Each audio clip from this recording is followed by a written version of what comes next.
오늘은 요한복음 41번째 진리의 성령이 오시면이라고 하는 제목으로 말씀을 함께 나누려고 합니다. 진리의 성령이 오시면.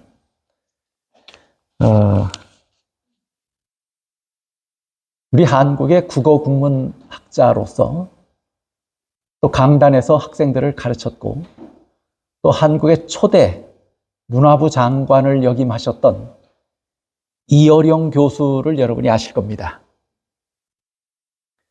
이 이어령 교수가 아들이여 산하를이라고 하는 수필집을 쓰셨어요. 상당히 그분이 젊어서 쓰신 책이에요.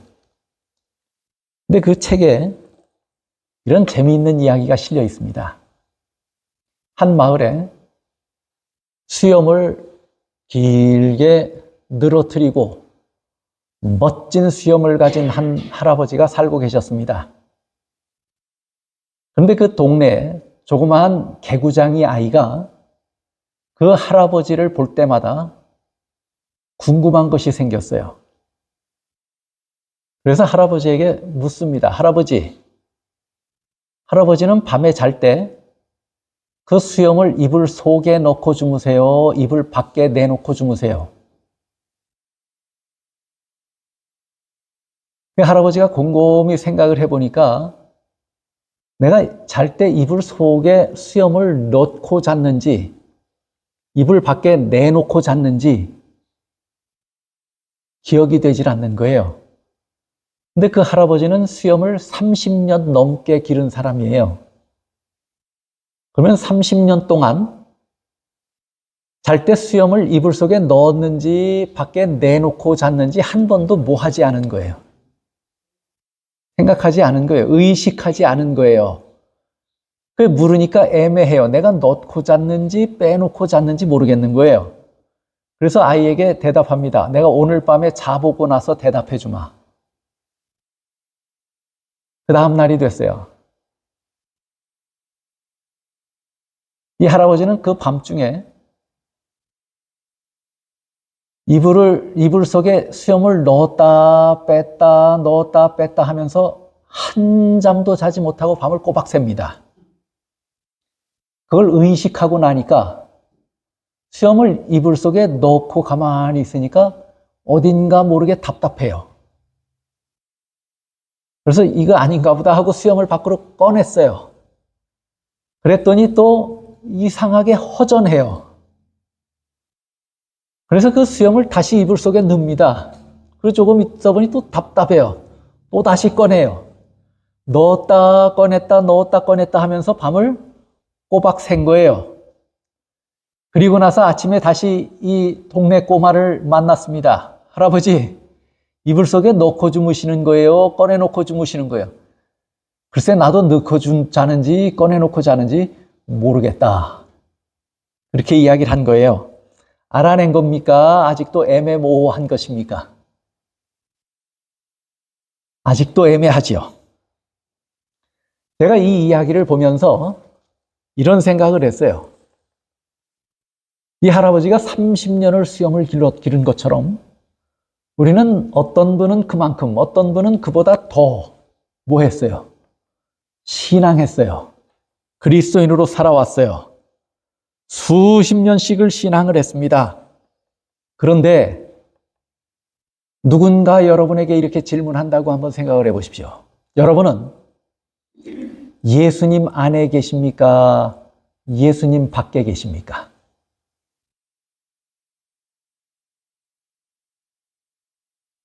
오늘 밤 주무셔 보시고 대답하실래요? 예수님은 여러분 안에 계십니까? 밖에 계십니까? 예수가 내 안에 계시는지, 예수님이 오늘 내 안에 계시지 않는지, 내가 진리 안에 있는지,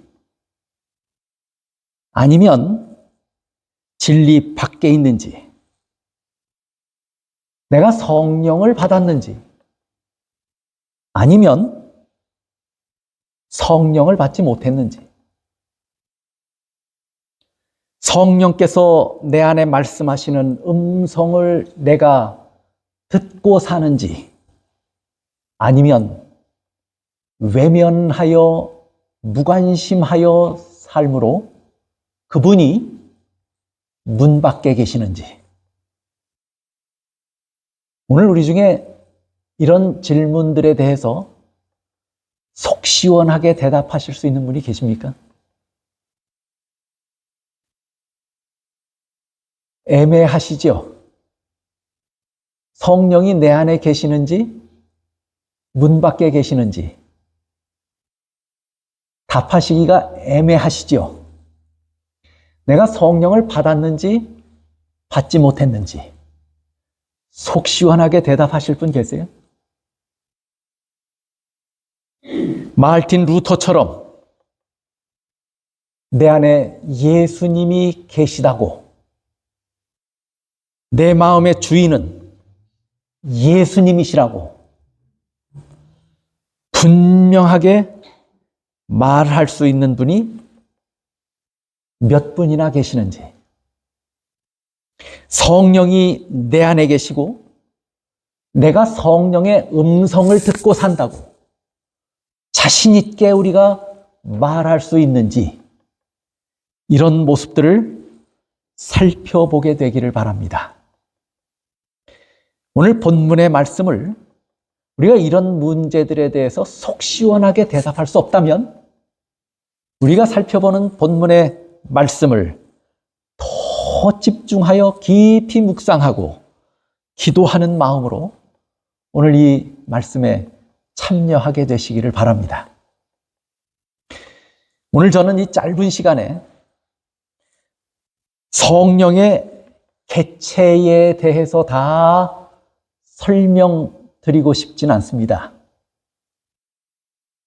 그분의 개체를 다 이해한다고 하는 것이 오묘에 속한 것이라 불가능할 뿐더러 짧은 시간에 해결되는 것이 아니에요. 그럼에도 불구하고 성령의 개체를 이해하는 것은 대단히 중요합니다. 왜 중요하냐면 이 두 가지 면에서 중요해요. 성령이 개체를 가지신 존재하는 분인지, 신성의 삼위로서 존재하시는 분인지, 아니면 단순히 하나님의 영, 하나님의 영향력이나 하나님의 감화력이나 하나님의 능력인지, 그 개체에 대한 이해는 굉장히 중요해요. 만약에 우리가 하나님을 단순히 존재하시는 신성의 제3위로서 개체를 인정하지 않고 그분이 하나님이 사용하시는 능력이라든지 아니면 하나님의 영향력이라든지 하나님의 감화력 정도로만 이해한다면 우리는 이런 문제를 가지게 돼요. 첫째는 뭐냐면 하나님은 마땅히 우리의 경배를 받으시기에 합당하신 분입니까? 합당하신 분이에요. 그러면 그 경배는 개체를 가지신 분에게 합니까? 안 가진 영향력에게도 합니까? 개체를 가지신 분에게 경배하는 거예요. 만약에 성령이 개체를 가지시 않으신 단순한 영향력이나 능력이라면 그분이 마땅히 하나님으로서 받아야 할 경배를 받지 못하시는 거예요.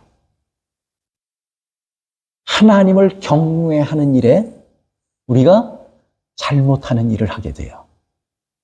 그래서 그분이 개체를 가지신 분인가를 이해하는 것은 대단히 중요합니다. 두 번째 이유는 뭐냐면 여러분이 만약에 성령이 개체가 아니시고 하나님의 능력이라면 내가 수단 방법 가리지 않고 그 능력을 뭐 하면 돼요? 받으면 돼요. 그 능력을 붙잡아 사용하면 돼요. 그런데 사람에 따라서 그 능력을 붙잡아서 자기의 사욕을 채우는 데 사용하는 사람들이 있습니까? 없습니까? 오늘날 이 변질된 개신교, 기독교 안에 수많은 지도자들이 이렇게 합니까? 안 합니까?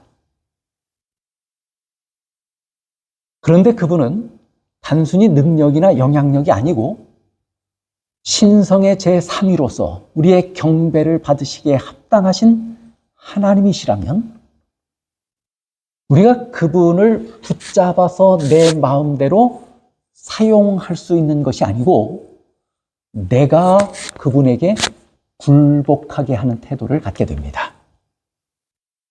내가 그분의 손에 붙들려 사용하는 소재가 되어야 하는 것이에요. 우리는 그분을 경배하고 예배하고 찬양할 뿐만 아니라 그분에게 사로잡힌 바 되어서 사용되는 도구가 되어야 합니다. 성령이 누구신가 그 개체를 이해하는 것은 이런 중요한 성령에 대한 이해와 중요한 태도에 영향을 미치기 때문에 상당히 중요한 것이에요. 그래서 이것을 다 설명하려면 굉장히 많은 시간들이 필요합니다. 성경의 모든 기록들을 살펴야 돼요. 근데 오늘 우리가 그 문제를 해결할 시간이 없습니다. 그 다음에 성경에 성령을 설명하면서 아주 다양한 방법으로 다양한 상징을 이용해서 비유를 이용해서 설명해요. 성령은 기름이다. 성령은 비둘기다. 성령은 물이다. 성령은 불이다. 불의 혀다 하면서 성령의 사역을 다양하게 설명합니까? 그걸 다 찾아서 공부한다고 해도 우리가 이 짧은 시간에 해결할 수가 없어요. 저는 오늘 이 짧은 시간에 오늘 우리 요한복음 강의 시간이니까 요한이 요한복음을 통해서 오늘 우리가 사용하는 본문의 말씀을 통해서 가르쳐주고자 하는 성령의 사역을 공부하는 것이에요. 그것에 제한을 두고 오늘 우리가 공부하려고 합니다. 성령에 대한 모든 것이 아니라고 하는 것을 여러분이 염두에 두시고 요한이 요한복음의 보혜사 성령에 대하여 설명하신 그 부분에 대해서 우리가 공부하는 것이다 하는 제한을 여러분들이 이해하시고 참여하셨으면 좋겠습니다. 오늘 우리가 함께 살펴볼 본문의 말씀을 함께 보시지요. 요한복음 14장 17절입니다. 여러분이 받으신 주보에 오늘 본문의 말씀들을 다 기록을 했어요. 오늘 그 주보를 펼치시고 그 본문이 기록된 말씀이 기록된 면을 여시고 함께 보시면 좋겠습니다.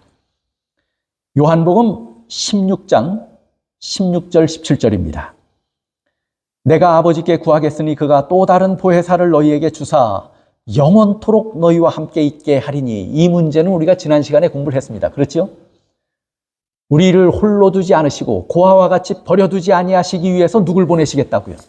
보혜사를 보내시겠다고 하는 부분을 우리가 공부를 했어요.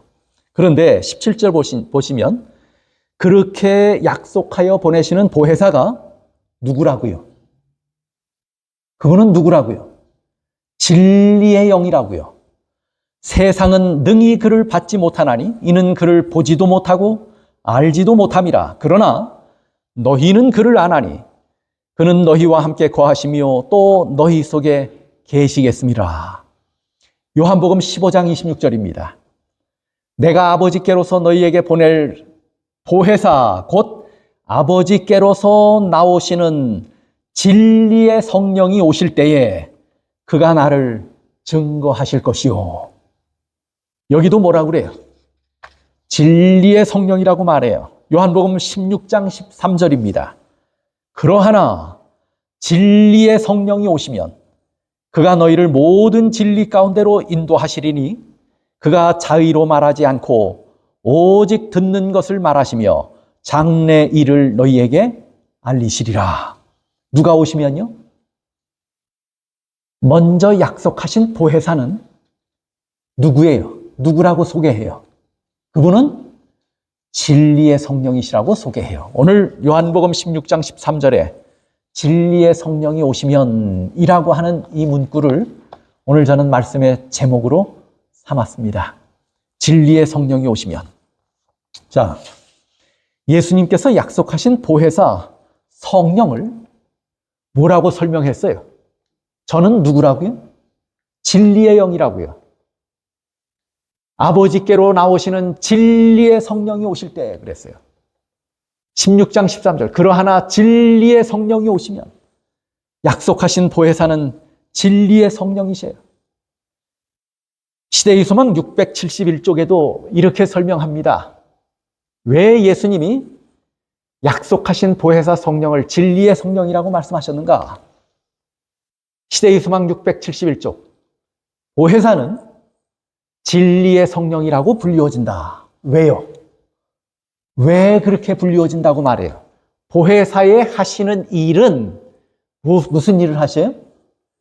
진리를 밝히고 진리를 뭐 하는 일을 해요? 보존하는 일을 하신다. 그래서 그분을 뭐라고 부른다고요? 진리의 성령이라고 부른다고요. 그 다음에 부모와 교사와 학생에게 보내는 권면 68쪽이에요.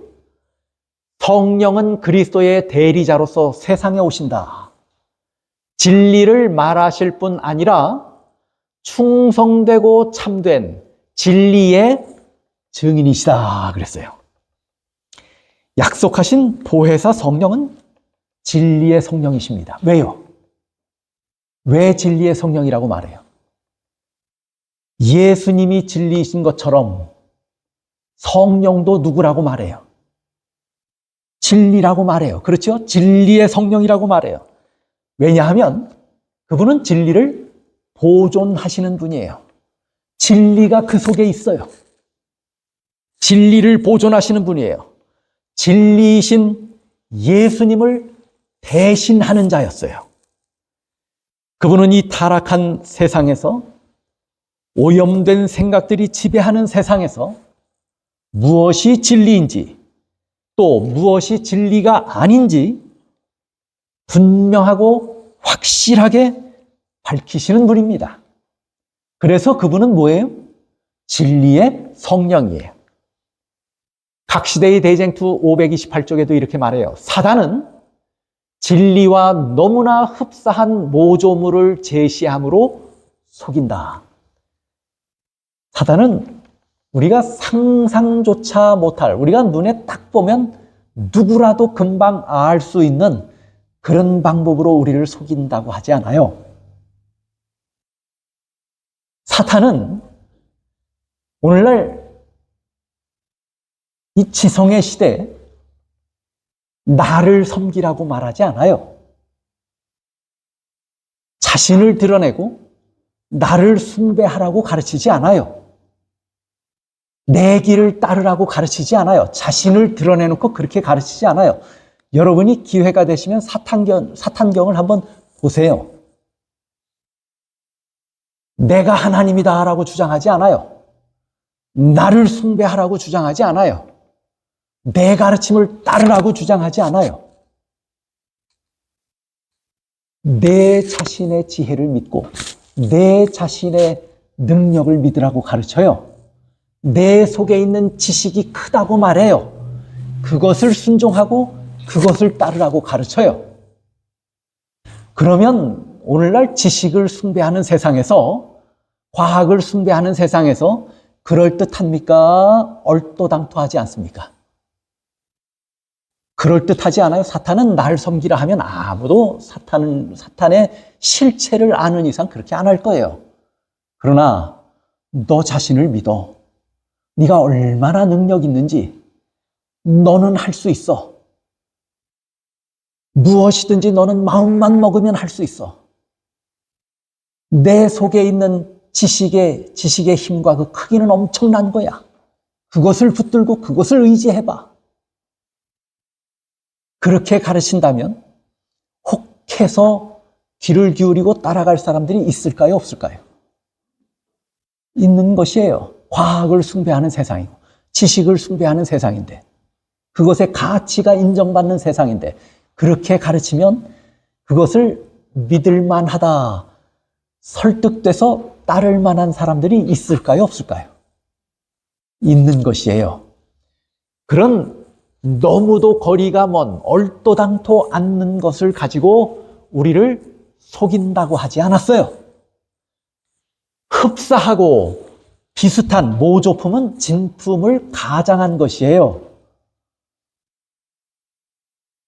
아주 비슷하게 진품을 가장한 것은 우리가 흔히 육안으로 분별이 가능해요? 불가능해요?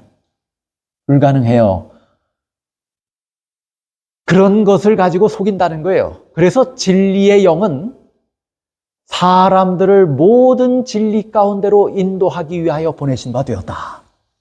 그렇게 혼탁한 세상에서 자칫 잘못 우리가 다른 것을 따라가기에 딱 안성맞춤인 세상에서 사탄이 우리 앞에 아주 비슷한 것을 내놓고 육안으로 보기에는 도무지 분별할 수조차도 없는 거의 비슷한 것을 제시하며 이것이 옳다고 가르치는 세상에서 진리의 성령이 우리에게 오셔서 진리가 무엇인지, 오류가 무엇인지, 진리와 비진리가 무엇인지를 명확하게 우리에게 깨우치시고 가르치시지 않는다면 우리가 이 혼탁한 세상에서 진리를 찾아 진리를 따라가며 살 수 있는 방법이 있을까요?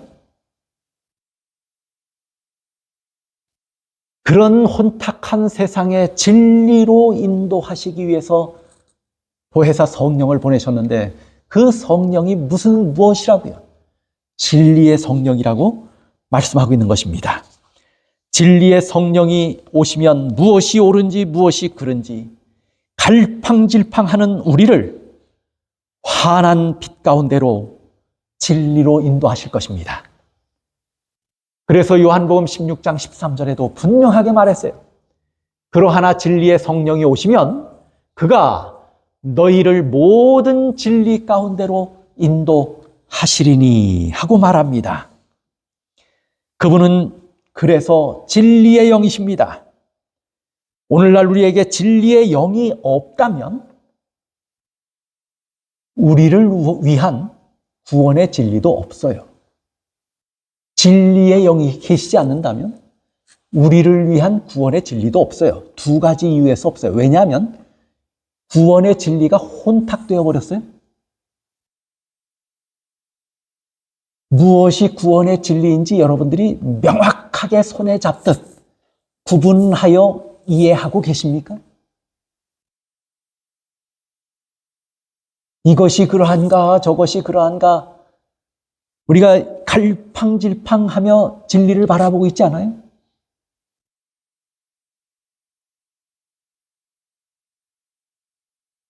그리스도의 영이 없다면, 진리의 영이 없다면 우리를 위한 구원의 진리도 없어요. 왜냐하면 예수님께서 십자가를 지고 돌아가셔서 우리를 구원하셨다고 하는 것이 뭐예요? 구원의 진리예요. 그렇게 해서 우리가 죄가 용서되고 구원 얻게 되었다고 하는 것이 구원의 진리예요. 그런데 그 일은 누가 이루셨냐면 예수님이 이루셨는데 그 일을 우리 안에서 효력 있게 하시는 분이 누구예요? 진리의 성령이에요.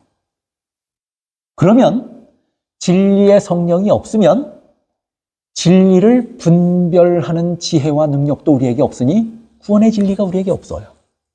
또 예수님은 돌아가셔서 구원을 이루셨지만 그것이 내 안에서 효력이 생기지 않기 때문에 구원의 진리가 없어요.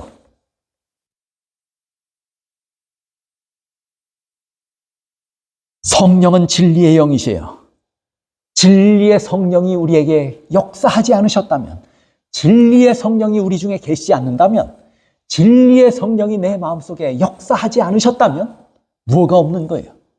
우리를 위한 구원의 진리는 없는 것이에요. 얼마나 중요한 문제입니까? 그러므로 그분은 진리의 영이셔요. 그분이 계시지 않으면 구원의 진리가 없기 때문에 진리의 영이셔요.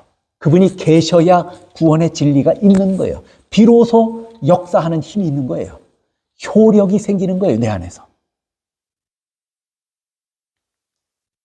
그 다음에 약속하신 보혜사 성령, 곧 진리의 성령이 오시면 무슨 일을 하시는가? 그것이 오늘 우리가 읽은 본문의 말씀 가운데서 가르치시고자 하는 내용이에요. 약속하신 보혜사 성령, 그분이 누구라고요? 진리의 영이시에요. 왜 진리의 성령인지는 우리가 지금 살펴봤어요. 그렇죠? 그런데 그 진리의 성령이 오셔서 무슨 일을 하시는가? 첫째는 예수님의 말씀이 뭐하게 해요? 예수님의 말씀이 생각나게 하는 일을 하십니다. 보세요. 요한복음 14장 26절이에요. 오늘 우리가 읽은 본문의 말씀 가운데 있습니다. 보혜사 곧 아버지께서 내 이름으로 보내실 성령, 그가 너희에게 모든 것을 가르치시고 내가 너희에게 말한 모든 것을 생각나게 하시리라. 여기 내가 누구예요? 예수님이에요. 내가 너희에게 말한 모든 것, 누구에게 말했어요? 제자들에게 말씀하셨어요? 예수를 따르는, 당시에 예수를 따르는 12제자뿐 아니라 500여 제자들도 예수님의 말씀을 들었을까요? 안 들었을까요? 들었어요. 70명의 제자를 파송할 때 그들은 예수님의 말씀을 들었을까요? 안 들었을까요? 들었어요. 예수님의 제자들도 들었고 70명의 제자들도 들었고 500여 명의 성도들도 들었을 거예요. 오늘 예수님의 가르치신 말씀들이 성경에 기록되어서 오늘 우리가 그걸 들었어요? 안 들었어요? 들었어요. 우리 모두도 들었어요. 그런데 예수님께서 그렇게 말씀하신 모든 것을 생각나게 하시는 분이 누구라고요? 보혜사 성령이시라고요. 진리의 성령이시라고요. 근데 보세요. 가려 뽑은 기별 1권 404쪽이에요. 저들은 진리의 뜻을 깨닫지 못하였다. 가르쳤는데 깨달았어요? 못 깨달았어요? 가르쳤는데 못 깨달았어요. 가르쳤는데 조라도 못 깨달아요. 무슨 얘기하는지 조느라고 하나도 못 듣는 분도 계시잖아요. 그런 분들도 깨달을 수 없죠. 또 눈은 바쩍 뜨고 앞을 보고 있지만 생각은 다른 데 가 있는 분들도 계셔요. 그런 분들도 깨달아요? 못 깨달아요? 못 깨달아요. 눈을 크게 뜨고 정신 집중하셔요. 그래도 깨달을 수 있어요? 그래도 쉽게 못 깨달아요. 그래도. 보세요. 저들은, 제자들은 진리의 뜻을 들었었는데 깨달아요? 못 깨달아요? 못 깨달았어요.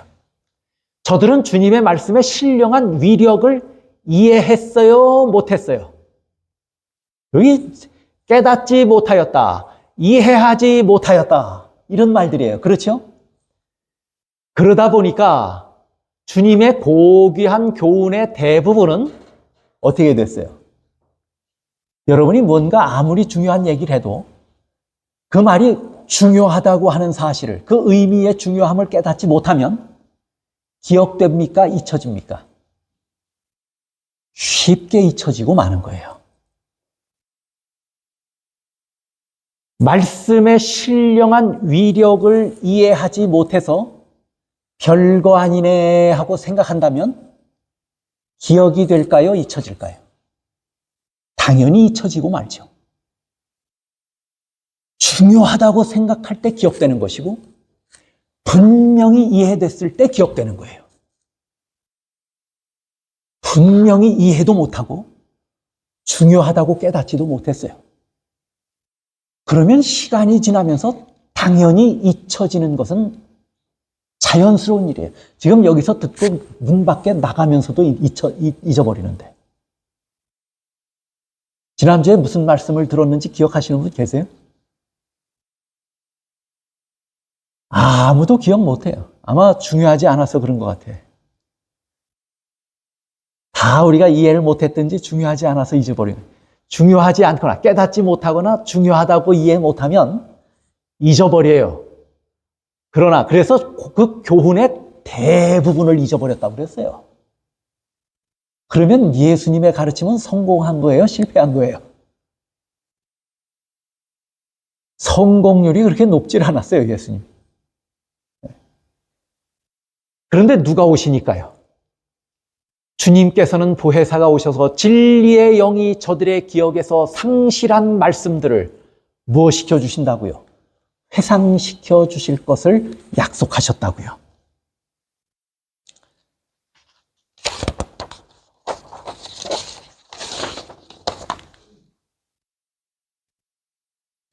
시대의 소망 671쪽도 이렇게 말합니다. 성령께서는 진리를 심령에 깊이 새기신다. 이해 못했던 것을 이해하게 하시고, 깨닫지 못했던 것을 깨닫게 하시고, 중요하게 인식하지 못했던 것을 중요하게 받아들이게 하시고, 그렇게 돼도 시간이 지나면 뭐해요? 그렇게 돼도 시간이 지나면 희미해져요. 그런데 희미해지지 않도록 진리를 심령에 어떻게까지 하셔요? 마치 바위에 글자를 새기면 모진 비바람이 불어도 쉽게 지워지지 않는 것처럼 우리의 심령에 그렇게 단단히 기록하여 새기는 일을 누가 하신다고요? 성령이 하신다고요. 그래서 그 보혜사 성령을 진리의 성령이라고 하셨고, 진리의 성령이 오시면 그렇게 역사하신다고 말씀해요. 예수님이 성령이 오시면 예수님이 말씀하시고 보여주신 모든 것들을 이해하도록 가르쳐 주시고, 생생하게 기억나게 하시고, 베일에 가려져 있던 것을 활짝 열어서 보게 하시고, 오묘한 구원의 진리를, 구원의 도리를 깨닫게 하시고, 그렇게 한다고 하는 의미에서 그분은 진리의 성령이시며 동시에 그분은 계시의 성령이셔요. 제가 왜 이 말씀을 드리냐면, 에베소서 1장 17절에 그 진리의 성령을 뭐라고 설명하는지 보세요. 에베소서 1장 17절에 요한은 그분을 진리의 성령이라고 그랬는데, 사도 바울은 그 진리의 성령을 뭐라고 풀어서 설명했는가 한번 보세요. 우리 주 예수 그리스도의 하나님, 영광의 아버지께서, 예수가 가면 아버지께로부터 누구를 보내시겠다고 요한은 설명했어요. 진리의 성령을 보내시겠다고 그랬어요. 그러면 보내시는 분은 누구예요? 내가 가면 그렇게 하시겠다고 했는데 아버지께서 보내시겠다고 예수님도 말씀하셨어요. 그렇죠? 여기 보면 사도 바울도 우리 주 예수 그리스도의 하나님, 영광의 아버지께서 누굴 보내셔요? 진리의 성령을 보내시는데 그 진리의 성령을 뭐라고 설명했어요? 여기서는 지혜와 계시의 영이라고 설명했어요. 지혜와 계시의 영을 너희에게 주사 하나님을 알게 하시고, 진리의 성령이 오시면 왜 계시의 영이라고 여기 설명했냐면요, 진리의 성령이 오시면 덮여서 깜깜하게 덮여있던 진리를 활짝 열어서 보게 하십니다. 계시라고 하는 말은 덮인 것을 열어서 보여주는 거예요. 그게 계시예요. 진리의 성령이 오시면 이해하지 못했던 것을 이해하게 하시겠다고 그랬어요. 그 중요함을 깨닫지 못해서 무관심했던 것의 중요함을 깨우치시겠다고 말씀했어요. 진리를 이해할 뿐만 아니라 진리가 마음에 새기워지도록 하시겠다고 말씀하셨어요. 그들이 그 중요함을 이해하지 못했어요. 그 말씀이 무슨 말씀인지 그 영적인 의미를 다 이해하지 못했어요. 깜깜하게 덮여 있었어요. 이해하지 못했으면 희미했다라고 말할 수 있지만, 이해하지 못해서 거의 잊어버렸다라고 하면 깜깜하게 덮인 겁니까? 다 잊어버리면 남은 게 있어요, 없어요? 없어요. 깜깜하게 덮인 거예요. 그런데 진리의 성령이 오시면 깜깜하게 덮인 천을 걷어서 환하게 다시 비춰주시겠다고 하는 의미에서 그 진리의 영을 무슨 영이라고요? 계시의 영이라고 설명한 거예요. 그 다음에 계시의 영이라고만 설명한 게 아니고 그 앞에 또 뭐라고 설명했어요? 그 진리의 영은 지혜의 영이라고 말씀했어요. 여러분이 연극 무대에서 조명의 기능이 무엇인지, 조명이 하는 일이 무엇인지 보신 적이 있으시죠? 갑자기 깜깜한 무대, 저 한쪽 구석에서 한 줄기 빛이 뿜어져 나옵니까? 어딜 비춰요? 깜깜한 무대를 비춰요. 주인공을 비춥니다. 그러면 무대가 깜깜했다가 아무것도 보이지 않았다가 누가 보이기 시작해요? 주인공이 보이기 시작해요. 그 무대의 주인공 한 사람만 있는 줄 알았는데 반대편에서 조명이 하나 또 빛을 발하는데 저 무대의 구석에 웅크리고 앉아있는 또 다른 보조 주인공이 그곳에 앉아서 자기의 역할을 기다리고 있는 것이 보입니까? 안 보입니까? 보여요. 무대 연극에 가면 조명들이 여러 개가 있어서 필요를 따라 이곳을 비췄다 저곳을 비췄다 하면서 가르치고자 하는 것을 보여주고자 하는 것을 훨씬 더 분명하고 극대화시켜서 보여줍니까? 그렇게 하는 역할이 뭐예요? 조명이에요. 그렇게 하는 역할이 조명이에요.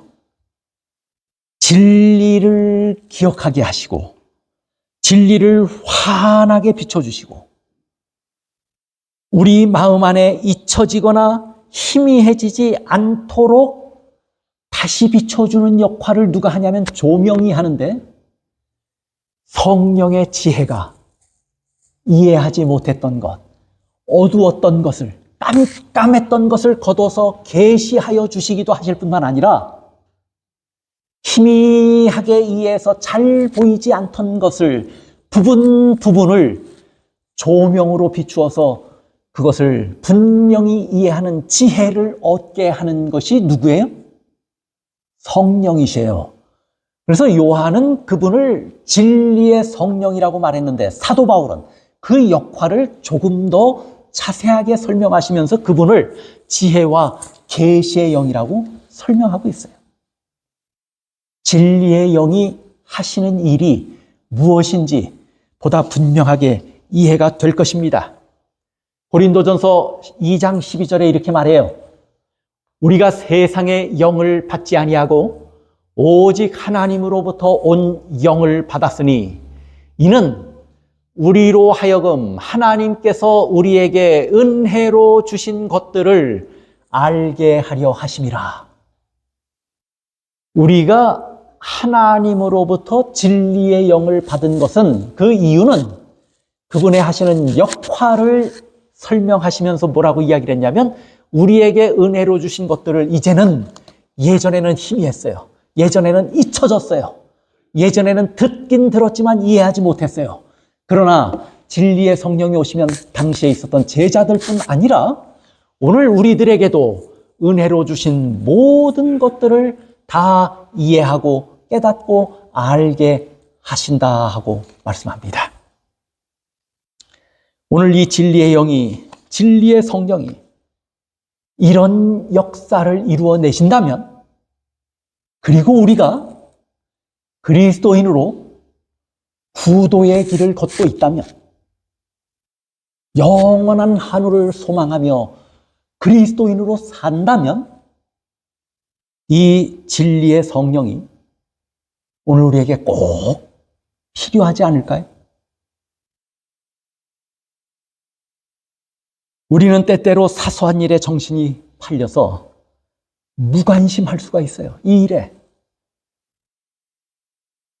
사소한 일에 팔려 무관심하게 되면 그 일에 대해서 우리가 주의를 집중하지 않아요. 부주의하게 돼요. 그래서 화이트보이는 그분의 책에 보면 무관심과 부주의에 대해서 여러 번 언급을 했어요. 우리가 그리스도인으로 하늘을 소망하고 예수의 재림을 기다리고 산다면 진리의 성령이 우리 속에 오셔서 하시는 일이 무엇인지 분명히 알 때 이것이 오늘 우리에게 얼마나 소중한 일인가를 깨우쳐 알아야 한다고 하는 것이에요. 이 일에 무관심하지 않게 되시기를 바랍니다. 이 일에 부주의하지 않게 되시기를 바랍니다. 그래서 사소한 일에 정신이 다 빼앗겨서 진리가 우리 안에 이미 심기어진 진리가 싹도 트지 아니하고 자라나지도 아니하고 먼지만 잔뜩 쌓여서 감동도 없이 진리가 덮여 있다면 오늘 우리는 안타까운 심령을 가지고 서서 이렇게 기도해야 할 거예요. 진리의 성령이시여, 오늘 우리에게 오소서. 하나님 진리의 성령을 우리에게 보내셔서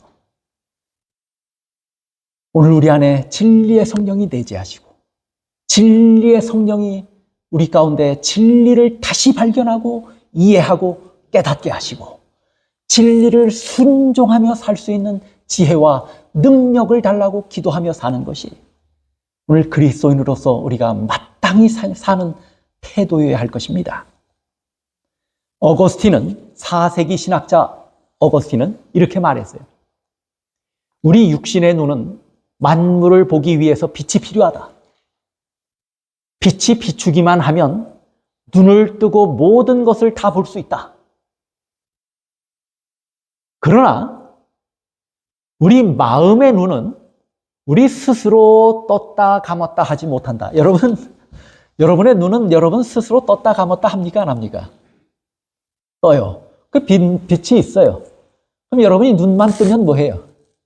봐요. 눈 감으면 보고 싶지 않은 건 뭐 해요? 안 봐요. 우리가 우리의 육신의 눈은 떴다 감았다 제멋대로 해요. 자기 마음대로 할 수 있는 거예요. 그런데 어거스틴이 뭐라고 말했냐면, 그러나 우리의 마음의 눈은 우리 스스로 떴다 감았다 하지 못한다.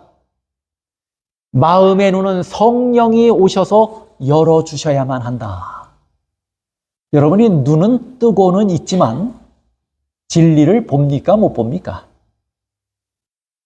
이 세상의 사물은 보지만 이 세상의 자연 속에 하나님께서 심어놓으신 자연의 아름다움, 자연의 삶, 한 식물이 씨가 나서 죽기까지 열매를 맺기까지의 그 모든 과정, 이런 모든 모습들 속에 역사하시는 하나님의 사랑의 신비와 교훈을 그 가운데 봅니까? 못 봅니까?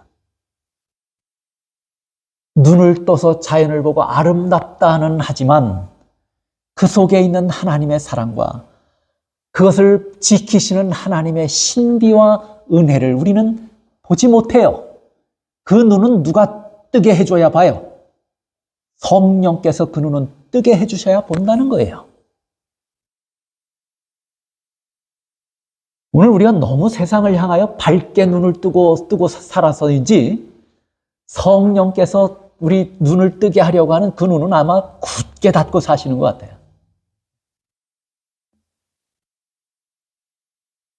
오늘 우리에게 진리의 성령이 오셔서 우리 마음에 구석구석 어두운 것을 비추셔서 조명하여 주시기를 간절히 바랍니다. 오늘 우리에게 진리의 성령이 오셔서 깜깜하게 덮였고 잊혀졌던 진리를 활짝 열어서 다시 깨우치시고 깨닫게 해주시기를 간절히 바랍니다. 그런 일이 일어나지 않는다면 눈은 뜨고 1000번, 10,000번 성경을 펼쳐서 본다고 할지라도 성령이 조명하시고 계시하지 않으시면 우리가 매주 하나님의 말씀을 음성으로 들어도 성령이 조명하고 계시하여 주시지 않는다면 아무런 깨달음도 없을 것입니다. 아무런 이해도 없을 것입니다. 아무런 감동도 없을 것입니다. 아무런 변화도 우리 안에서 일어나지 않을 것입니다. 그렇다면 이것이 중요합니까? 중요하지 않습니까? 중요한 것이에요. 성령의 약속이 얼마나 중요한 것인지 그렇게 약속하신 예수님, 약속하신 하나님께 감사하게 되시기를 바랍니다. 약속된 성령의 역사가 오늘 중요할 뿐만 아니라 우리에게 꼭 필요하다고 하는 사실을 바르게 이해하게 되시기를 바랍니다. 그래서 이것을 위하여 기도하며 사십시다. 이것을 위하여 간절한 마음으로 소원하며 사십시다. 이 일에 절대로 부주의하거나 무관심해서는 안 됩니다. 적어도 그리스도인이라면 우리가 그리스도를 등지고 세상을 향하여 사는 사람이 아니고 그리스도를 향하여 사는 사람이라면, 오늘 저와 여러분이 그런 사람이라면 무엇보다 중요한 것은, 그리스도인 삶의 가장 중요한 것은 진리의 성령이 오늘 우리 안에 계셔야 하는 것입니다. 우리 중에 임하시는 것입니다. 그래야 우리가 진리를 보고 진리를 이해하고 진리를 깨닫고 거기에 감사가 있고 기쁨이 있고 찬양이 있어요. 그리고 그 진리는 우리를 순종으로 인도하여서 열매 맺게 하는 진리가 되는 것입니다. 말씀을 마치겠습니다.